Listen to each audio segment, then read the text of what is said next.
اعوذ باللہ من الشیطان اللعین الرجیم بسم اللہ الرحمن الرحیم وما آتاکم الرسول فخذوہ وما نہاکم عنہ فانتہوا۔ ارشاد رب العزت، جو رسول دے دے اسے لے لو، جسے روکے اسے رک جاؤ۔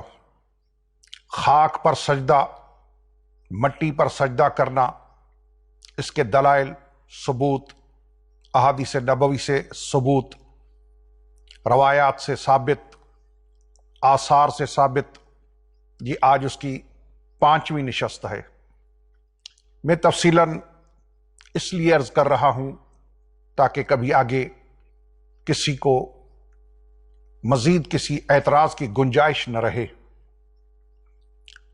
یہ میرے سامنے کتاب ہے عمدۃ القاری شرح صحیح البخاری،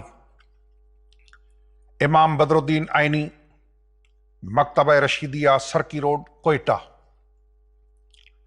اس کی 6ٹی جلد ہے۔ اس کا صفحہ نمبر 129 ہے، 129۔ اس میں امام بدر الدین عینی حنفی لکھتے ہیں کہ اجماعہم اجماع ہے، محدثین کا، علماء کا، اعلام کا، امت کا اجماع۔ اجماع آپ سمجھتے ہیں کیا ہوتا ہے، کس چیز پہ؟ الا ان سجود علی الارض فریضۃ، اللہ اکبر، مٹی پر سجدہ کرنا فرض ہے۔ امام بدر الدین عینی۔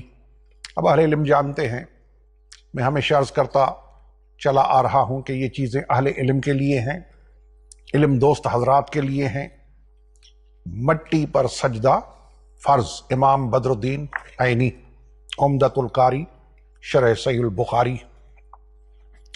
یہ مصنف ابن ابی شیبہ فی الاحادیث والآثار، عبداللہ بن محمد بن ابی شیبہ رحمت اللہ علیہ، مکتبہ امدادیہ ملتان پاکستان سے چھپا ہے۔ اس کی جلد نمبر 1 ہے۔ اس میں صفحہ نمبر 436، اس میں لکھا ہے کہ ان سعید بن المسیب قال الصلاۃ علی الخمرہ سنہ۔ پہلے میں نے کیا دکھایا؟ مٹی پہ سجدہ کرنا فرض ہے، سجدہ گاہ پہ سجدہ کرنا سنت ہے۔ یہ میں کیا عرض کر رہا ہوں؟ شیعہ نے حیدر قرار کا طریقہ، جس پہ اعتراض کیا جاتا ہے۔ یہ کہنے کی بات نہیں ہے، لیکن افسوس کے ساتھ کہنا پڑتا ہے کہ اگر اس قسم کے سنتوں پہ اعتراض نہ ہوتے تو ہمیں صفائی پیش کرنے کی کوئی ضرورت نہ ہوتی۔ یہ حضرت ابن ابی شیبہ امام بخاری کے بھی استاد ہیں، امام مسلم کے بھی استاد ہیں، دونوں کے شیوخ میں سے ہیں ابن ابی شیبہ۔ اس کی مشہور زمانہ کتاب ہے مصنف۔ اس میں خمرے پہ سجدہ گاہ پہ سجدہ کرنا سنت، مٹی پہ سجدہ فرض، یہی شیعہ نے حیدر قرار کا طریقہ ہے۔ یہ کتاب ہے شرح ابن بطال، میری معلومات کے مطابق یہ پہلی بخاری کی شرح ہے۔ یہ حضرت فوت ہوئے ہیں 449 میں، 449۔ امام بخاری فوت ہوئے ہیں 256 میں۔ پہلے شرح بخاری، دوسری جلد ہے، دارالکتب علمیہ بیروت لبنان سے چھپی ہے۔ اس میں ابن بطال نے صفحہ نمبر 48 ہے، اس میں لکھا ہے کہ قال سعید بن مسیب الصلاۃ علی الخمرہ سنہ، سجدہ گاہ پہ سجدہ کرنا، نماز پڑھنا، سجدہ گاہ پہ نماز پڑھنا سنت ہے، رسول کی سنت۔ وہاں فرض، یعنی سنت اور فرض سے نیچے کی بات نہیں ہو رہی، فرض سنت، یہ ہے طریقہ۔ میں اس دکھ کا اظہار کرتا رہا ہوں اور کروں گا کہ مختلف جگہوں پہ برادران کی مساجد میں جانے کا موقع ملا نماز کے لیے، لیکن یہ چیزیں لکڑی، کھجور کے پتوں سے بنا ہوا سجادہ، مٹی کے ٹکڑے بنے ہوئے یہ کہیں نظر نہیں آتے. بوریاں، چٹائیاں یا پلاسٹک یا کپڑا، پلاسٹک کپڑا چلو ٹھیک ہے ان کی مرضی ہے، لیکن ہم اپنی صفائی پیش کریں کہ ہم آل محمد کے ماننے والے محمد اور آل محمد علیہم افضل الصلاۃ والسلام کے طریقے پر چلتے ہیں. یہ کتاب ہے المصنف. یہ ابن ابی شیبہ سے بھی پرانے ہیں، گو کہ یہ بھی امام بخاری امام مسلم کے استادوں میں سے ہیں، شیوخ میں سے ہیں. عبد الرزاق کی روایتیں اور ابن ابی شیبہ کی آپ کو بخاری میں ملیں گی، مسلم میں ملیں گی. یہ مصنف عبد الرزاق جلد نمبر 2. یہ کتاب چھپی ہے ادارت القرآن والعلوم الاسلامیہ کراتشی، وہاں سے چھپی ہے. چونکہ مٹی پہ سجدہ کرنا فرض، سجدہ گاہ پہ نماز پڑھنا سنت، اس وجہ سے طریقہ کیا رہا ہے صحابہ کا، تابعین کا، وہ سنیں. امام بخاری کے استاد لکھ رہے ہیں، اس سے بڑھ کر کون سے ثبوت ہیں جو ہم پیش کریں. لکھتے ہیں کہ ان ابن سیرین ان مسروقا کان یحمل معه لبنۃ فی السفینہ لیسجد علیہا. مسروق مٹی کا ڈھیلا اٹھاتے تھے سفر میں. جب مسروق سفر پہ جاتے تھے تو مٹی کا ڈھیلا اٹھاتے تھے. کیوں؟ اس پہ سجدہ کرتے تھے کہ سفر میں مٹی نہ ملے، پاک و پاکیزہ یقین والی پاک مٹی نہ ملے تو کیا کیا جائے. اس کے حفظ ما تقدم، اس کو خیال میں رکھتے ہوئے یہ مٹی کا ڈھیلا خود اٹھا کے چلتے تھے سفر میں.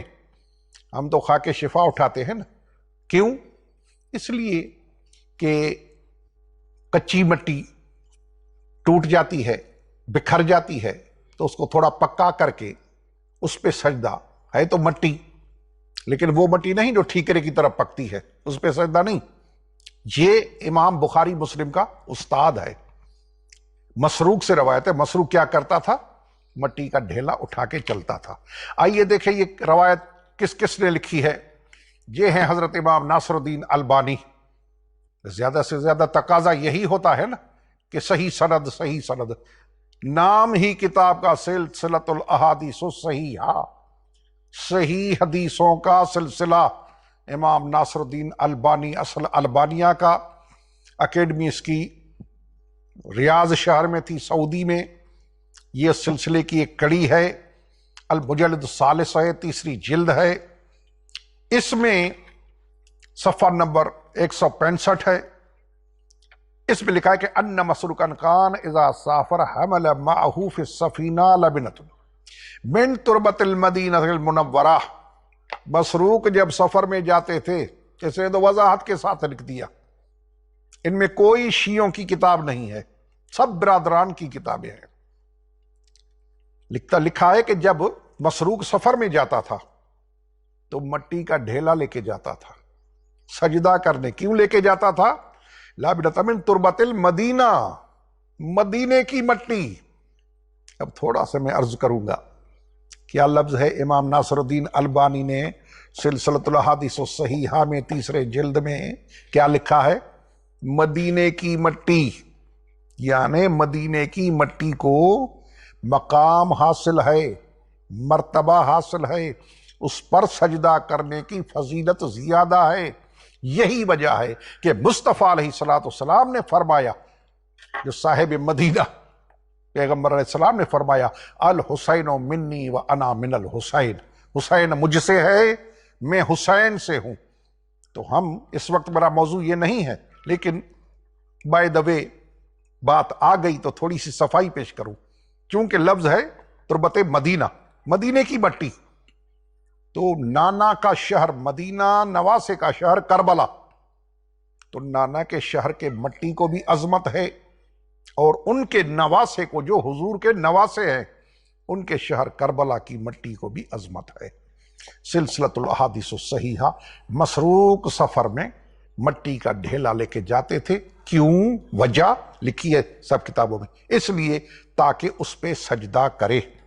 یہ ہے عمدۃ القاری شرح بخاری، امام بدر الدین عینی، المجلد الرابع، چوتھی جلد ہے، مکتبہ رشیدیہ، سرکی روڈ، کوئٹہ، وہاں سے چھپی ہے۔ اس کتاب کے صفحہ نمبر 157 157، اس میں وہی مسروق والی روایت لایا ہے امام بدر الدین عینی حنفی۔ اس میں لکھا ہے کہ ان مسروق انہ کان یحمل لبنۃ فی السفینہ لیسجد علیہا، سفر میں مٹی کا ڈھیلا لے کے چلتے تھے اس لیے کہ اس پہ سجدہ کرے، مٹی پہ سجدے کے لیے ڈھیلا۔ اب تھوڑا اندازہ لگائیں کہ ہم سفر میں خاک شفا، مٹی کی ٹکیا وہ رکھتے ہیں، اور مسروق کیا کرتے تھے؟ مدینہ طیبہ کی مٹی، اس لیے کہ وہ حضور کے شہر کی ہے، اس پہ سجدہ کرنے کی فضیلت زیادہ ہے۔ انشاءاللہ مزید نشستوں میں خاک پر سجدہ کرنا، مٹی پہ سجدہ کرنا میں ثابت کروں گا تاکہ کسی کو کوئی اعتراض کی گنجائش نہ رہے۔ والسلام علیکم ورحمۃ اللہ وبرکاتہ۔